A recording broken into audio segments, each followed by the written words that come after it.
This is your host Tom, and welcome to 734 Games. And we're going to talk about Days Gone. And this is my impressions video. I haven't gotten that far in the game. I'm about 4 or 5 hours in, but I'm really enjoying this game. And first off, I'm going to say, ignore the crappy reviews. I mean, I think that these mainstream reviewers who ignored this, who gave this game bad reviews, are basically, they have no credibility anyway.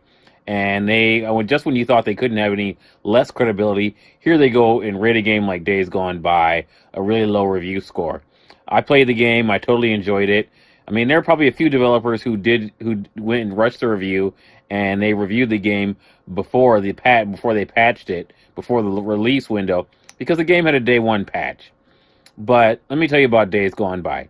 Days Gone is basically a open world survival. I mean, not survival where you get sick or your character dies from starvation or dehydration. It's not like that, but it is basically a game where it's a stealth horror open world game.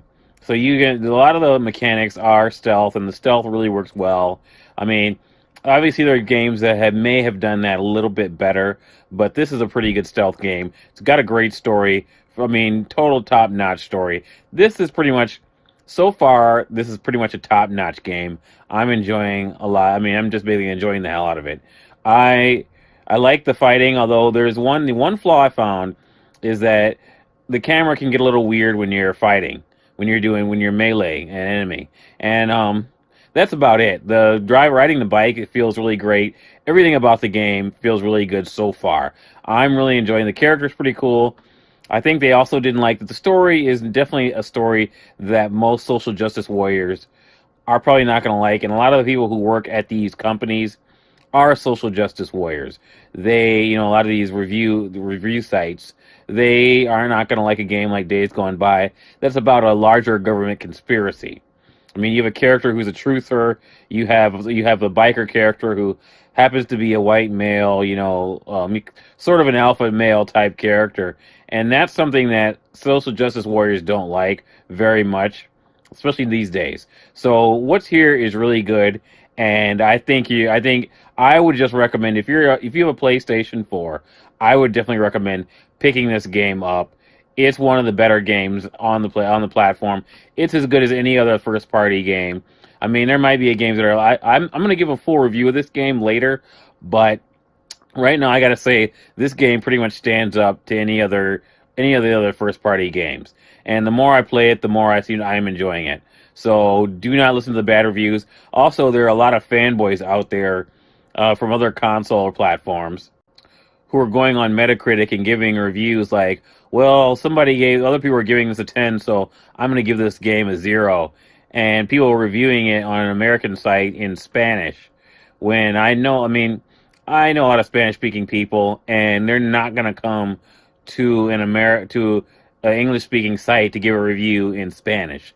So if you see something like that basically this game has been review bombed on Metacritic, and what's here is a really awesome game with a great script, a lot of, decent voice acting. It gets a little weird because the character is in you look at a movie like I Am Legend with Will Smith.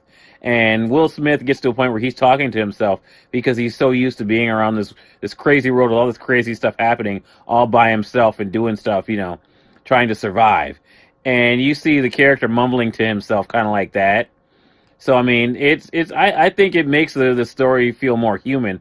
I mean, some people think it's kind of weird and they don't like that the main character mumbles to himself. But I think that's really, in that situation, I think that his actions are actually normal. I think he would be going a little crazy in that situation. And there is just a lot here to this game. And if you don't pick this game up, you are really missing out.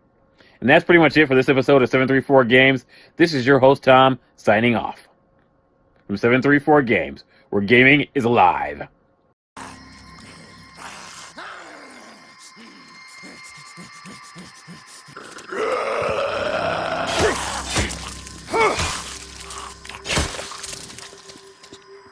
More bounties.